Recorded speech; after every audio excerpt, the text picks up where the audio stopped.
আজানের জবাব দেওয়া একটা আমল, আপনারা জানেন তো? এই যে আজানের জবাব, এটাতে লাভ হয় কি জানেন?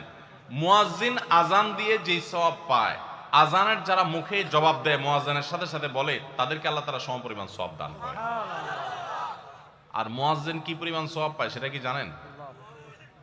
কোন মুয়াজ্জিন যদি আল্লাহকে খুশি করার জন্য আজান দেয়, দুনিয়ার উদ্দেশ্য তার কাছে না থাকে, বরং আল্লাহকে খুশি করাটাই তার উদ্দেশ্য থাকে, তাহলে এই মুয়াজ্জিনের ফজিলত হলো ওই মুয়াজ্জিনের আজান শুনে যত মানুষ মসজিদে আসবে, ওই ওয়াক্ত নামাজে যত মানুষ শামিল হবে, সবাই যে পরিমাণ সওয়াব পাবে, যার যার অ্যাকাউন্টে যাবে, বোনাস হিসাবে সবার সমপরিমাণ সওয়াব মুয়াজ্জিনকে দেওয়া হবে।